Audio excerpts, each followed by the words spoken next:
也不受这份气。我真不知道他怎么想的，至于吗？掌声有请这一对，有请。男嘉宾封先生36岁，来自天津宝安；女嘉宾张女士34岁，来自天津吴掖。来，有请两位，有请。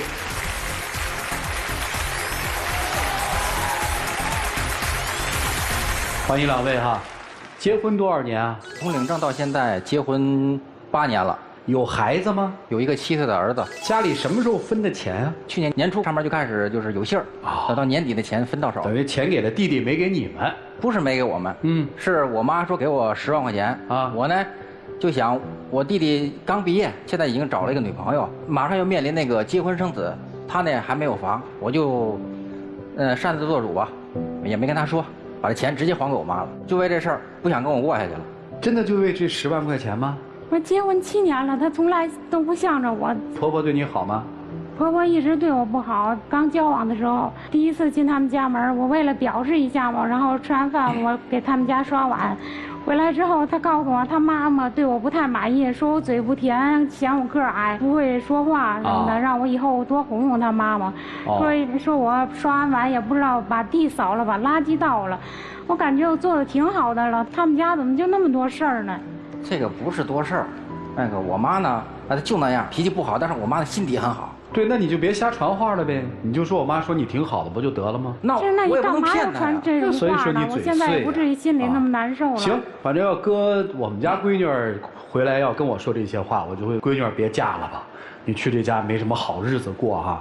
您怎么就进了他们家门了呢？当时我看他就是个高嘛，然后挺单纯的，我也没想那么多，稀里糊涂的我就嫁给他了。嫁了之后怎么样？刚开始我怀孕了，然后在他们家办酒席。不是怀孕了办酒席，不就该嫁了就办吗？这事我解释一下啊，当时我们老家有套旧房，新房呢还没有装修好，所以说呢，我父母和他的父母一商量好了，说你们先领证吧，我们就领证了。然后怀着孕了，他爸妈就着急嘛，然后就赶紧给我们办酒席了。当时我怀着孕办酒席，他爸妈其实有一个新房，还一个老房。当时他爸妈同意分开住，可他非要跟他爸妈住在一起。等于婚后就没有分家，是这意思吗？对。那为什么不搬出去住啊？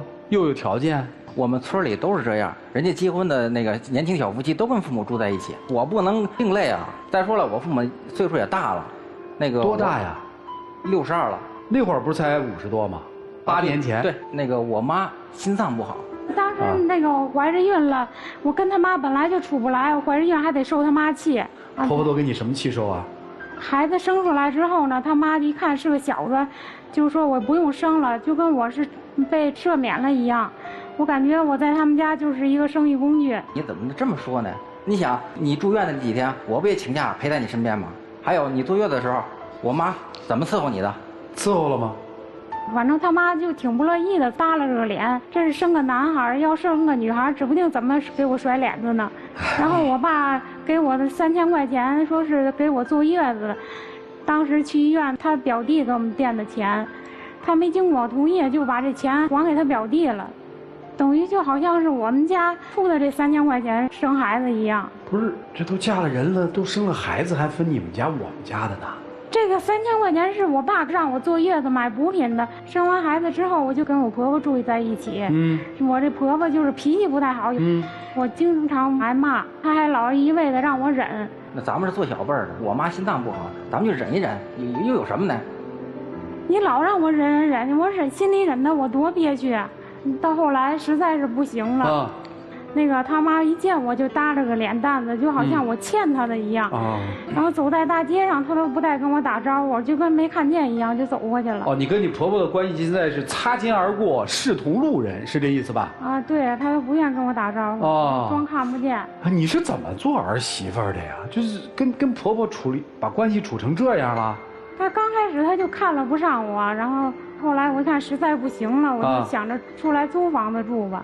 出来了吗？然后出来了，租房子住，然后我感觉应该顺心点了吧。可是他又把他弟弟叫过来跟我们一块儿住。我弟弟啊，刚毕业，工作地方离我们租房的地方很近，亲哥俩是吧？还能见外吗？我就让他过来了。当然，我也没跟他说。你没跟他说？我没跟他说。对，亲媳妇儿不用说，是这意思吧？那等于人家就想摆脱你们家，想过2天轻省日子。你非要往里搅和各种人进来，是这意思吗？他是那个意思。你就是这么干的。是我是。跟小叔子关系怎么样？就是他弟弟特别懒，特别邋遢，而且还不愿意做家务。我做着饭了，让叫他吃饭，他也不吃。等饭凉了，我还得给他回锅热去。啊。然后他歇班老是一躺就躺到2、3点钟才起，就好像是躲了一个奶奶，又来一个爷爷。听明白了，等于一个人在家里伺候仨爷，对吧？大爷是老公，2爷是小叔子，3爷是自己的儿子，就您一个人伺候，是这意思吧？人家可能还未必满意你吧？不满意。你看看，还干了什么事儿了？还有就是有一回我家里有事儿嘛，我就带着孩子回娘家几天，回来一看那厨房里锅碗瓢盆什么都没刷，他弟弟那屋里面脏的臭袜子烂鞋，还有换洗的衣服堆床上都是，他也不知道收拾。然后地也不扫，垃圾也不倒，就等于家里没个女人，哥俩把家弄翻天了，是这意思吧？那我和我弟弟都上班忙嘛。他说你不上班，你回来之后有空，你就一件一件给他洗了，我不就行了吗？那家里也没有洗衣机，我得一件一件洗。带孩子我还得做饭，我哪顾了那么多呀？我累得腰都直不起来了。懒不懒？懒。钱上面他跟他们家的关系能扯得清楚吗？经济上他根本就赚不了多少钱，一个月2、3千块钱。还有一回他弟弟新交了一个女朋友，他也没跟我商量，把孩子那个上幼儿园的500块钱都给他弟弟了。学费是吧？对啊，孩子是上幼儿园的学费。这怎么回事？您给解释解释。我弟弟那个交了一个女朋友，我当哥哥的，是吧？咱们得是表示表示吧。是表示没错，表示我这500块钱给他了。儿子的幼儿园的费呢？学费呢？哎呀，就是幼儿园，其实我觉得可上可不上，因为我就没有上幼儿园，但是我不也是考上大学了？您真考上过大学啊？是啊，我是大专学历。就是刚才不是大学又改大专了啊？大专学。行吧，这日子过得有点异国浆糊是吧？等于看起来是独立成家了，其实完全没有独立成家，因为有各种的牵连在这儿，所以觉得日子过得比较累是吧？是。姥姥那边能帮点忙什么的吗？姥姥离得远。那怎么打算呢？现在？到后来嘛，孩子还有后来呢？对啊，到了孩子上小学的年纪了，然后孩子是随我户口，然后就在姥姥那边上学了。啊，他也换了工作，比以前更不着家，更不管孩子了。我从我老家出来，我换了好几份工作。那你说我上班，我不为谁啊？我不就为咱们这个家吗？他根本就接送孩子都不管，然后我还得自己接送孩子，然后天冷了，我买套羽绒服，他还说我败家。那羽绒服不有吗？你还买新的干嘛？那羽绒服都穿了好几年了，洗的棉花都没有了，穿着跟没穿一样，风一吹就透。哎呦我的天哪！你就跟我舍不得，抠抠搜搜的，那10万块钱你连考虑都不考虑，连商量都不商量，全都给你弟弟买房了。这8年嫁人之后，您工作了吗？我也是有时候打点零工什么的。也就是说一直没有工作是吧？啊，对。一直没有稳定的工作。是。好，那你们家这个8年来的这个收入，或者叫生活，靠什么生活呢？基本上都是靠他赚的钱，还有我赚的零花钱吧。这8年就这么混过来的日子是吧？是。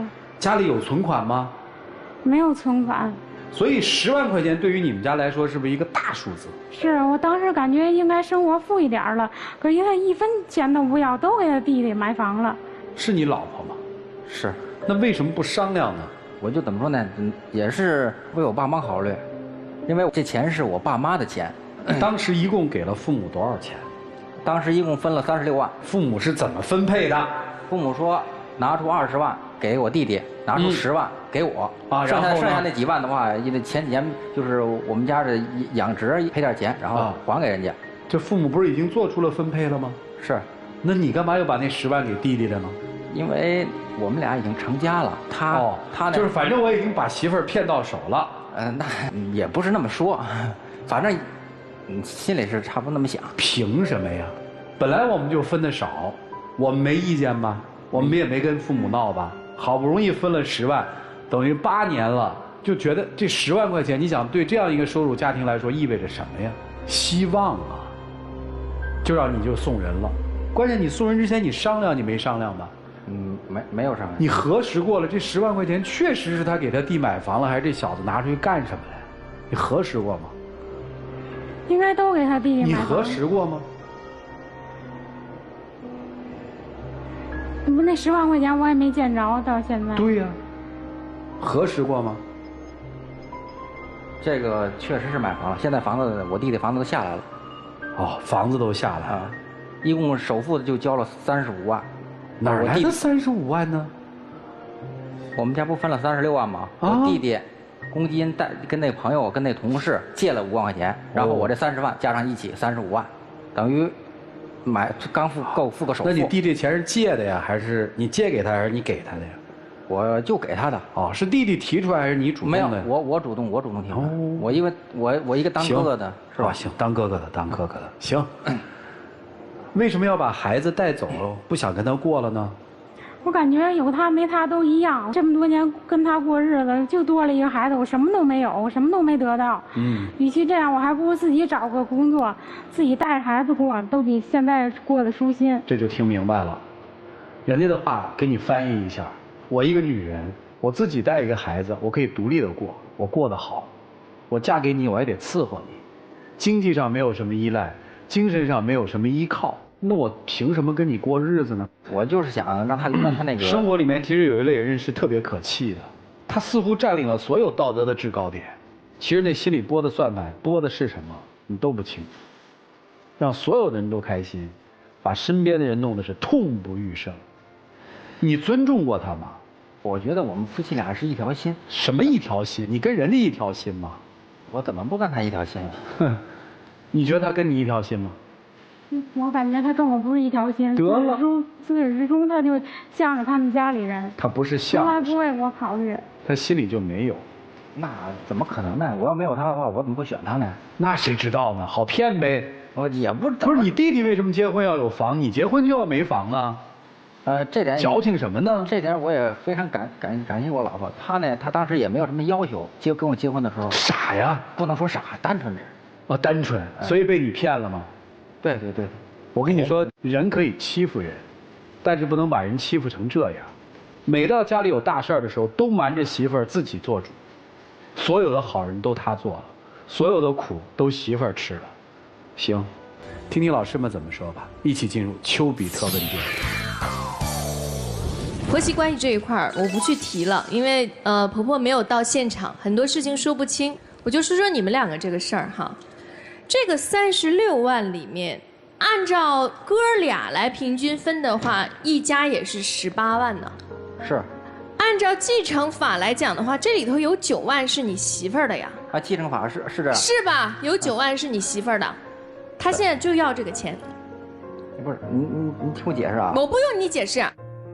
你没拿我当自个儿家里人啊，因为有些媳妇儿嫁到婆家以后，有些是当自己人的，有些是当客人一样尊重的，互相有距离但是彼此尊重，有些是当外人的。你们家这位呢，是干活的时候是当内人的，分钱的时候是当外人的，没拿他当自己人啊，这个钱里面没算他的。好，我就当没算他的，算你的了呀。你的这份钱就是咱俩的，你连说都不说一声，就给其他人了。如果说家庭条件富裕，我觉得也情有可原。但是我连买100多块钱的羽绒服，还不到100块钱吧？不到100块，几十块钱的羽绒服，都让你拿出来念。我好几年了，买一件几十块钱的羽绒服都不行。10万块钱，你说拿给你弟弟买房子，就拿给你弟弟买房子了。这是当嫂子的矫情吗？这是当大哥的不懂事儿。而且我今天听您的表达，我觉得您挺侃侃而谈的呀。大学毕业对吧？表达挺好的呀。为什么到媳妇儿那儿就我分钱的时候没跟他说，我叫弟弟到家里住的时候我没跟他说。我觉得吧，这些事儿都不是太重要的吧。那什么是重要的？但对于他来说，这就是重要的。一个女人嫁到你们家了，我想给自己一个清静一点的空间生活，对我来说不重要吗？重要。您太太在家里面，这个排名啊，我觉得您把妈妈、爸爸放在前面，我可以接受，因为养育之恩大过天嘛。然后是您弟弟，再然后是您自己，然后才是他们娘俩。我没有办法接受我的弟弟要去谈恋爱，所以我的儿子可以不去上幼儿园这件事情。如果我的小叔子给了我足够的尊重，比如说到我们家以后，真的拿自己当个客人一样，该扫的地扫，自己的衣服自己洗，我也可以拿出我的宽容和大度，但是并没有。那个租来的空间是你的家，也是你弟弟的家，不是他的家。我们并不反对人为自己的原生家庭、长辈尽孝、兄弟尽仪，但是前提条件是你同样也要把这样的爱分给自己的太太和孩子。所以如果您不做出调整，您的家庭不做出调整，就像大姐说的，那他自己过也挺好的呀，你不怕吗？他今天到现场他就说我不跟你过了，嗨，你不是有本事弟弟结婚得买房吗？我也要，不然我就跟你离，你怎么办呢？我就想请问一下大哥，我求他呗。你求他，你那过去8年你是怎么对待他的？听您这么一说，我就觉得我好像太自以为是了。是自私，就考虑自己那1亩3分地儿的事儿，根本就不为您的妻子太太着想。而且我告诉你，现在就你们俩这个年龄啊，从劳动力上来讲，女士出去赚钱更具优势。她在家里一样的工作啊，给你们洗衣服、做饭、打扫卫生，对吧？对。出去做家政，人家雇主给钱的。而你的年纪越来越大的时候，我告诉你不好找工作，明白吧？明白。所以自个儿好好想想，一会儿赶紧道歉，哄一哄吧。啊，谢谢老师，我肯定。祝你们幸福。谢谢。你说把他娶回家，你哪是娶他回家呀？你把他带回家当一个附属品，所以你觉得什么事儿都不用跟他商量嘛？因为我忘了，我觉得不是什么重要事儿。在你的眼里，他根本就不是一个跟你平等的人嘛，他是你家庭的一个附属品，一台机器，我根本就是给你生孩子嘛，否则你怎么可能做出这样的选择？不是这样的，让那是什么呀？你们村里面每一个人家里人都这样吗？你村里面每一个人的媳妇儿都穿不上羽绒服吗？你啊，我跟你说2句，就为什么会有这样的结果？为什么一直欺负你？你要忍到今天到这个台上来，还要在这儿听他说，你知道吗？他就不认输，老觉得我可以坚持，坚持下去就一定有变化。错了，你知道吗？毫无改变的坚持叫养成习惯。他现在就养成欺负你的习惯了，所以你再怎么坚持也都不会有任何的变化的。所以你想要有变化，就得你自己做出变化。今天你到这儿来，就是你给自己一个决定，你要不要去产生一些变化，还是让他继续这么欺负你，自己想清楚。就这样。你真的能把在座的人都气死。我都不说咱懂得感恩之心，就咱做人最起码得讲点良心。我再说得远一点啊，未来您有一天老了，会有生病那一天吧？我想问一下你，伺候在你床前的是您的父母还是您的弟弟呢？是他。所以你凭什么现在这样对他？以后有人管你吗？你自私可以，那你自私的往你以后想想，为你老了想想，你现在是不是稍微得对人家是那么点意思，对不对？对。稍微把人家当回事儿。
你一定有工作能力，否则如果你要选择继续过这样的日子，那你今天所有的诉苦和抱怨都是你自找的，没办法，我们谁都帮不了你。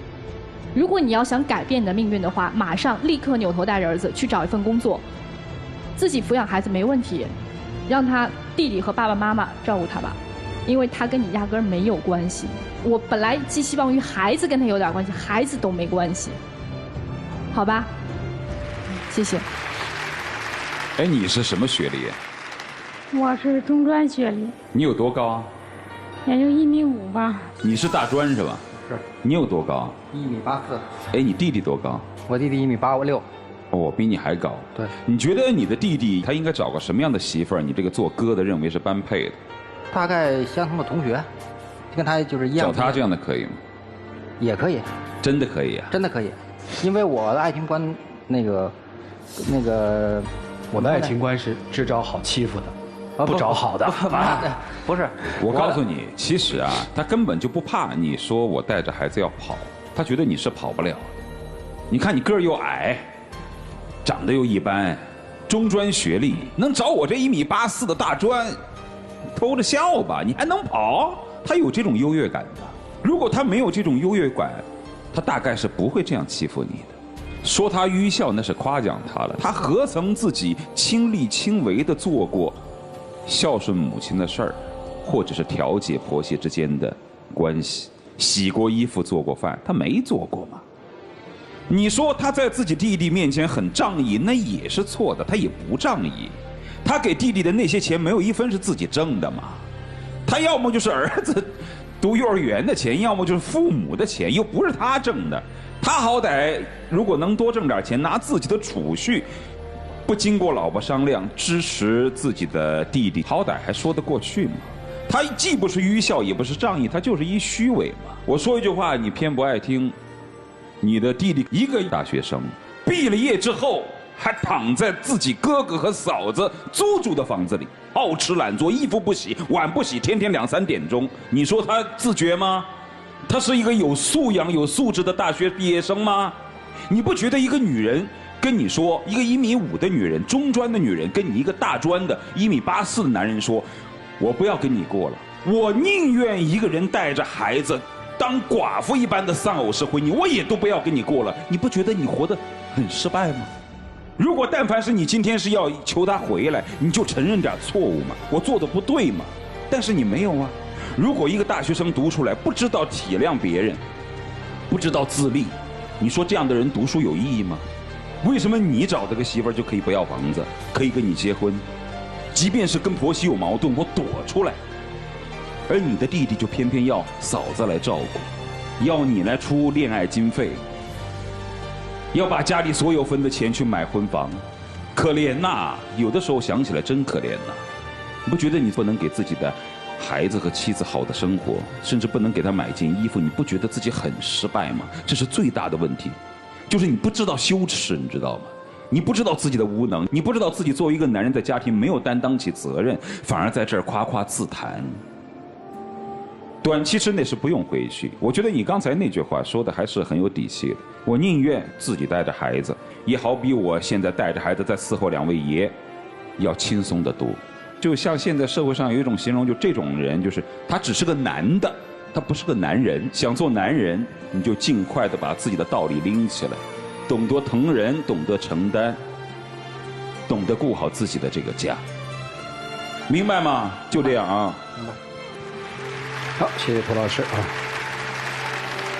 生活不能偷奸耍滑，就有些人认为自己特别聪明，我找一个听我话的，听我话呀，容易哄啊，条件可以差一点，没事儿，娶回家里好欺负，未来的日子好过呀，好伺候我呀，对吧？就在生活里面永远一个偷奸耍滑的态度来面对生活嘛，这就是你嘛。挺好的，带儿子走吧。离不离婚再说了，你先至少让他知道厉害啊。生孩子我还说怎么娘家那点钱拿来一家，后来我琢磨过味儿来了。那3000块钱是人家爹疼闺女给就买营养品的钱，给您拿去了，是吧？我一开始认为是他懒，在家里不做事儿，婆婆看不上。后来我听明白了，一家人憋着气欺负她一个人。走吧，来，我们一起进入那几天喝古方红糖真情60年。经过老师们的给我这么教导，我知道了。我的心里面啊，在以前我的心里面，我是把你放在家人之外。那个，我想啊，你给我个机会，让我陪你一起度过以后的每天每夜。你说你带孩子累，我可以陪你一起带。你说不愿意把户口迁过来，我可以跟你一起，我也可以跟你在天津住。我只希望你能给我一个机会，给我们俩未来来个机会。还有啊，你不说你要羽绒服吗？你觉得我会给你买吗？会，我绝对会给你买。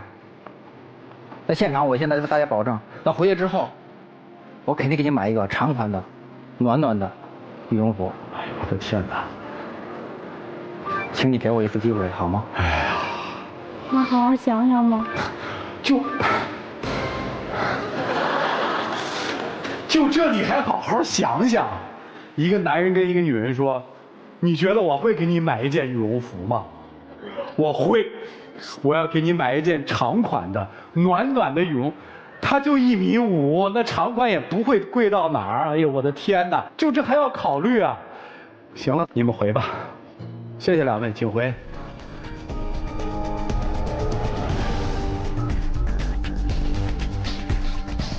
来，请关门。哎，请开门。